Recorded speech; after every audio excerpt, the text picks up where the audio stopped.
Hi, my name is Min Kim. Welcome to Random Coding Session number 2. Today we're going to be building custom snippets, projects, and item templates in Visual Studio. The code developed here will be open sourced and downloadable at ninjacrab.com. It is a random coding session. It's not introductions, not advanced, just random. If you have any questions, feedbacks, or requests, please leave a comment. If you like what you see, please subscribe. Okay, and to kick off with the demo, first thing that we're going to do is we're going to go ahead and create leverage one of these project templates.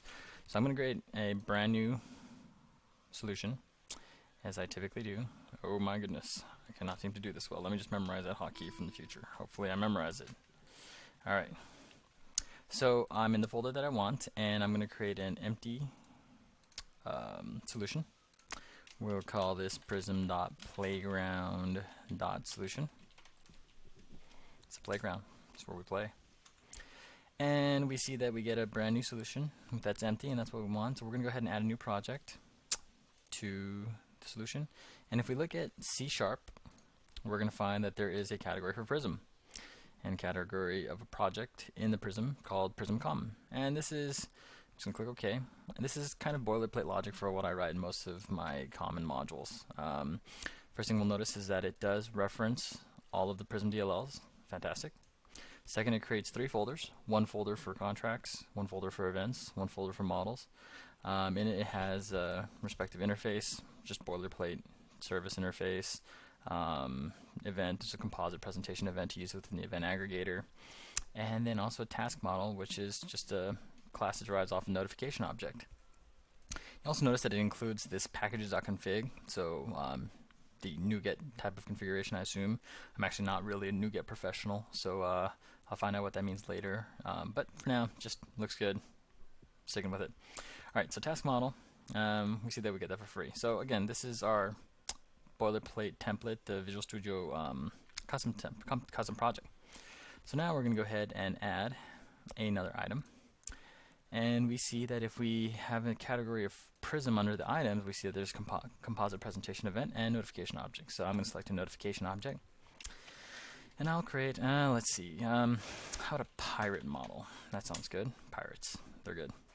And we see that as we add a new class, it just, by default, it actually automatically derives off a notification object. And it also has the appropriate using namespace. And it also makes it public. So again, some of the stuff that you would probably end up typing over and over and over, that you don't really have to. So that's a demo of the new item and the new project. So the last demo is of the snippets. So let me go ahead and first write out the snippet that I use. So we have a snippet called noted prop. And if I tab over, you see that it comes out pre-canned, and we'll just go ahead and make a property for a pirate. Pirates have names, usually. And those are typically a type of strings. Have a backing field, great. And that was easy, just 3 things to define, and then immediately we get all this code out there. So again, like, if we add, I don't know, let's say like birth date, because pirate likes to celebrate their birth dates as well. They drink a lot of rum and whiskey and all that kind of good stuff. Probably more rum. Whiskey? Nah, that's like a gentleman's drink, right? Date time, sounds good. Birth date, capitalize that D. Fantastic. And we just created 2 properties really quickly, and the properties themselves are slightly more intelligent than typical auto properties. They have backing fields, they compare if the value is delta. If it does change, then it'll actually set it, otherwise it realizes it doesn't need to. And finally, it'll also invoke the raise property change method in the base class of notification object, which is great. So again, that's kind of the demo of what we're going to get done with all of our tasks today. Okay, great, fantastic. On to the next. Alright, so now as we're about to kick off actually getting this stuff done, if you guys want to follow along, or if you want to do this eventually after, right, you have to download the Microsoft Visual Studio 2012 SDK. I'll have the link at the bottom of the YouTube video. And if you are using 2010, the instructions are actually going to be kind of different because they've made some changes in the Visual Studio installers. So unfortunately, this video won't really help you with that. So as long as you're using 2012, you're solid. So now we'll go back to our solution. Using the hotkey, we're going to create a brand new solution, and we'll select a Viz or other product types. And again, we want to stick in that folder. So Visual Studio Solution. Now we're just going to go ahead and call this prism.vxix extensions.solution. And what we're going to do is we're going to go ahead and actually take that existing project of the playground from the other solution, just so that we can use some of it as boilerplate stuff. So I'm just going to open up that model and the pirate model. Okay. Reason why it's just shortcutting for the sake of this demo, otherwise you'd have to see me typing that, and I can, but it's just really painful. So we're going to go to the code snippet manager, and you can see in the code snippet I have a little min snippet, and obviously you guys might have your own personal snippets or whatnot. So we're going to go ahead and remove that for now, and I'm going to show you how you're going to create a brand new snippet and where to create it. So first thing we're going to do is, well, not first now, like 23rd thing to do or whatnot. So we're going to go back to our Prism folder, and we'll just create a folder called Prism Snippets. And again, you can create a snippet folder wherever you want. This is again your custom snippet, so place wherever you'd like. I'm just going to place it here for the sake of the demo. So now that I have this folder, this is where I'm going to save the snippet after I'm done creating it. Now, where am I going to get a template one? I mean, I could write one from scratch. Again, I'm not going to. So C# and Visual Studio comes with tons of templates, and you can see that we have one here. Once you click on Visual C#, you have C program files, blah blah blah blah blah, snippets or C#. So I'm going to go ahead and I'm just going to go ahead and open the document, and I'm going to type into file name, find that type file. So I just pasted the path of the snippets here, and you can see all the pre-canned one. And I'm going to take in a kind of closely related one, which is a prop full, which does most of what we did before, except doesn't do the change of the snippet and the erase property notification. So I'm going to open that, and great, I have a snippet that shows kind of some boilerplate of how it will happen. So I'm going to save this snippet as, and then I'm going to go back to my little Prism folder that I had, and I'm going to save it as notiprop, because that's what I want it to be, notiprop.snippet. Great. And so we're going to do several things with the snippet. We're going to change the title, and we'll call it notiprop. We'll change the shortcut. This is what the user is actually going to type, or you will type as you want to make a snippet. And the description, code snippet for property and backing field. Well, we'll call this code snippet for notifying property and backing field. The author, it's Min Kim. That's right, it's not Microsoft. Oop, I misspelled my name. And that's fantastic. Okay, great. And here you can see you can declare new variables for the snippet if you want to use multiple variables. And all these variables are things that the people can replace as they're using the snippet. And then in the code language, you can see some C data stuff in the XML tag to say like pretty much what you're going to do. So I'm going to go ahead and move this back, and then I'm just going to add my, what was it? I think it was like a public constant string, and then at that point I'm just to declare the name. So property, close the $, then field name equals, and then double quote property. Great. Alright, and that's going to declare the first line. We're going to then have it declaring the backing field, declaring the property, doing the field setter. Okay, great. So here's where we're going to have another change. So if field, we'll just copy that, does not equal value, then we're going to go ahead and set it equal to, and we'll also raise property changed on the property field name. Okay, I think that looks good. I'm going to untabify. Alrighty, so now we have our snippet, and it's in our specific folder. So we have our notiprop snippet. Great. So now we're going to go into Visual Studio, and if we go to Tools and we go to Code Snippet Manager, I'm going to remove min snippet. So if we go back to our pirate model and I look for notiprop, I'm not going to find anything.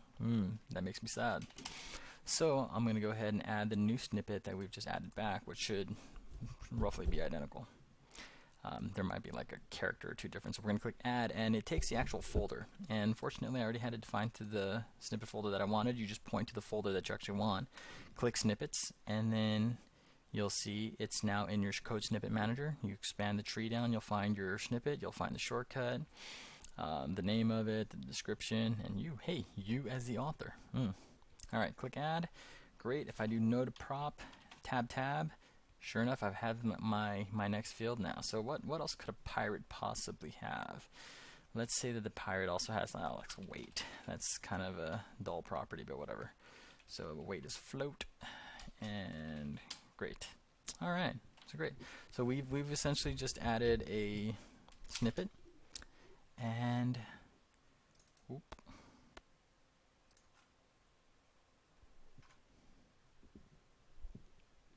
Alright, so clearly my old snippet wasn't very good. I'm not going to go ahead and redo this part of the video because that would just take a long time to re-record all this stuff. So I'll just chalk this off as my existing snippet I clearly didn't test. But my new snippet seems to be good because if I just go ahead and delete the static, and I compile it, everything looks good. Alright, mental note, fix my snippet. Alright, great. So now that we have that, that's how we do the snippets. So now we're going to go into the actual cool thing of how you build item templates and project templates. So we'll go ahead and start with an item template, and we're just going to click add a new project, and within C# we have an extensibility category, and it has various things: item template, project template, and a whole bunch of other really intense stuff. So we're just going to go ahead and stick with item templates and project templates for now. So we'll select item template, and we're going to start with prism.notification object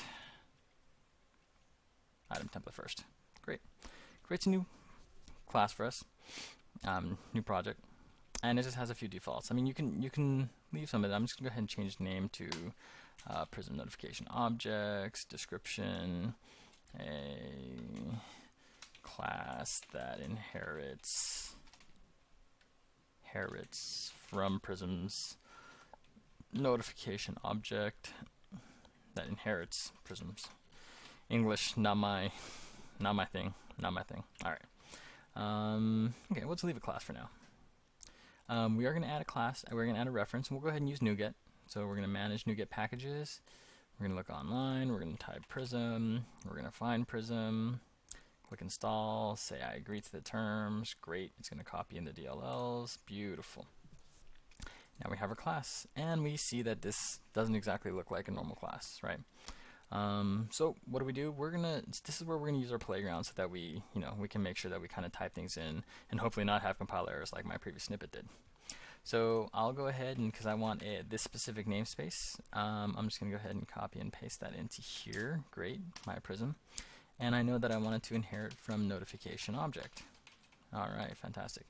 And that was a namespace. I need to type that in the class name. And finally, I like to make it public. I know some purists are probably just like dying in their seats right now, ready to gouge me out with pitchforks and stuff, but just how I roll, dog. Alright, so now we have the class, and I think everything looks good. Alright, so we have our first template. Fantastic. So the next thing we're going to look at is the VS template, and I'm going to go ahead and show you the properties for now. This is something that's important. So there's this section called category, and this is how you define the templates to be in a specific category, as you saw that it was in Prism. If you don't specify it in a category, it's just going to go into the generic pool of all the Visual C# items. So we're going to go ahead and specify this to be in Prism. Excellent. Alright, and again, that was just in properties of the VS template file that's within the project. Okay, so we're going to go ahead and do that. We'll go ahead and just do that again. Oh no, we don't need to do that demo twice. We'll go ahead and do the project template now. So we're going to click add new project, C# project. I don't need to make that redundant. Prism dot common project. Is that a good name? Sure, it's a good name for now. All right, prism.common project, and now this is a project template. So main things that we want to see in the file is that we notice that we have, again, some classes, a VS template file, our project, and a file called projecttemplate.csproj. Now this is actually the template of the project that's going to be created on the end user's workspace as they create a project. But there's also another project that's actually embedded within this project, and we're going to go into a little bit about how we're actually going to leverage that. So the first thing we're going to do is we're going to go ahead and eradicate this class 1, and we are going to click add new folder. We're going to create contracts. Great. We're going to click add new folder events. Great. add new folder models. Okay. And in each of them, we'll go ahead and just start creating new items. New class. So we'll just call this task model, because you're assumably performing some sort of task or some business idea or some generic collection name, and I think task is the only thing I can think of right now. Task is actually probably terrible, but you know, we'll focus on my names later. Alright, so task, and we'll make this inherit off of notification object. Okay, that's fantastic. And we don't have it, so we need to add references to NuGet again. We'll go ahead and add Prism. Great. Click install and click close. And now, if we just control period, fantastic. It just added. Okay.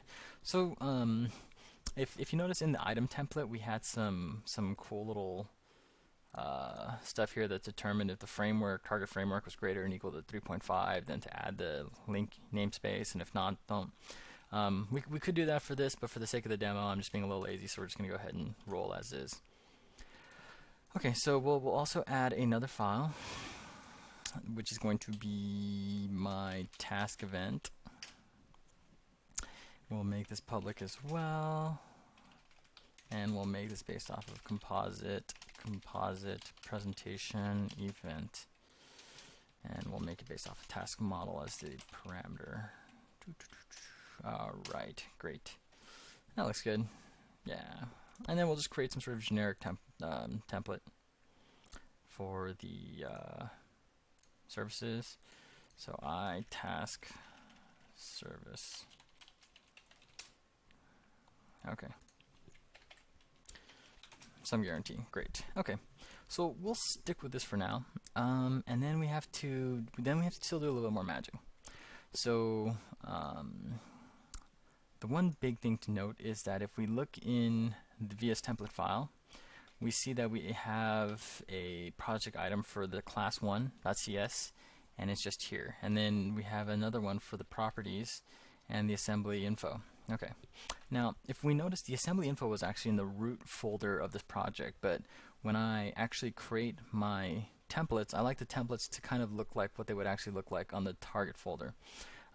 Minus this properties thing, right? Because I'm being a little lazy for the sake of the demo. So I'm going to remove this one, but if you just go ahead and start typing in, you get a little IntelliSense. So we're going to have a folder that we're actually going to create.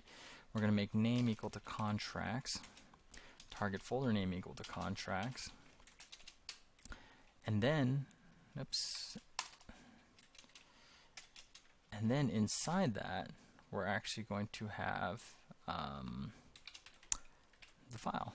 Alright, so we're going to pretty much say we're going to replace parameters. Sure, we're going to call it task, iTask service, and iTask service. And we're going to go ahead and rinse and repeat this a few times. Alright, great. Because we also have events and we have models. Task event. Alright, models. Alright. Task model. Fantastic. Okay. We're still not 100% done, because we now have to modify the CS proj, because the CS proj actually isn't going to include all the files. But again, it's a little awkward to get the files in there. So again, the easiest way I'm going to do is I'm going to just do a file save all, and then I'm going to modify, or I'm going to edit this project, get the actual content of the file so that we can kind of shortcut a little bit. So if you see in my Visual Studio, I have this edit project file. There's an extension in Visual Studio called VS Commands. I'll put a link into that actually after as well. If you click that, you can actually just get directly into the actual text content of the project file. So here I see a few things. One, I see my references, which I'm actually not going to include because we're going to do some magic later on that. But I see my item group containing all of my items. And that's essentially what we're going to want the target project file to look like. So now that that's good, I'm going to go ahead and close it. I'm going to reload my project. And then I'm going to go into the project template. And in the section that actually has the items group with the CS class 1 that we're no longer using, I'm just going to go ahead and paste what was there. Fantastic. I'm going to save it. And then the last step again, I'm going to go modify the VS template, go to the properties, and I'm going to set the category to Prism. Again, otherwise they won't be lumped into the same category. Okay, great. So we're mostly there. All right. Now the last thing, now that we have these specific templates, you can actually compile them, and they will actually generate a zip file that you can actually paste manually into your target template folders and all that kind of stuff. But that's really kludgy, and that's not really friendly to sharing your project templates with other people. So the other wonderful thing that Microsoft provided was VSIX projects. So we're going to add a new project, and we're going to add the VSIX project. So now we'll call this prism.extensions. Sorry about that. I think, yeah, sure. That sounds good. All right. Click OK. Fantastic. We have a product name, product ID. So, I'll just call it Prism extensions. Prism templates. That sounds like a better name. Prism templates. Alright. Author. Here you get to, go ahead and glorify yourself here in the author. And in description, I'm just going to say Visual Studio templates for Prism, common Prism templates. I don't know. We're not going to focus too hard on this. We could add all this stuff. I'll just go ahead and put http://www.ninjacrab.com. Great. Maybe I'll have a slash URL here too once I define one. Okay. Install targets, assets. Okay. This is the important part. So now we have our assets. We're going to click new, and we're going to specify we're going to have an asset of an item template, and our item template is a project and solution, and it finds the existing templates that we have. So we have our notification object, and we'll add that. Next, we have a project template that we created. So that's project and solution 2, which is common project without the 1. Great. All right. So we think we'd be almost done here, right? Unfortunately, there's still a little bit more work to do, and that's really because the fact that we have our dependencies that are outside. Now, when somebody installs this extension, there's no guarantee that they're installing Prism. So we have to somehow give them a little bit of help to get Prism embedded. So to do that, we now also have to do a few more magical things. When we actually added Prism to our projects, it actually leveraged NuGet. So if I open up the folder of where our Prism project is, we see that we have a folder called packages, and in packages it actually has the new package and the DLLs and all that fancy jazz hands, right? So we have to somehow be able to translate that to the user and so that they'll get that as well. So what we're going to do is we are going to go into our VSIX extensions project, and we're just going to create a new folder called packages. And then we're going to manually drag those NuGet files in there. So we're going to go ahead and grab our common service locator, and we need this one because this is actually the dependency of Prism. So we'll add that. Great.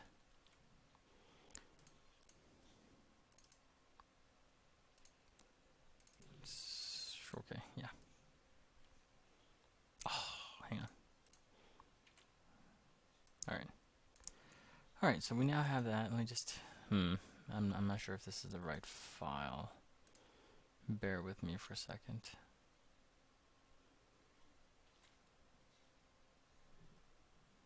There'll be a delay. We'll come back.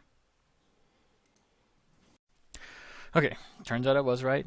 Just missing a few more steps. And so the last thing we need to do is select our new packages that we've added. Go to the properties.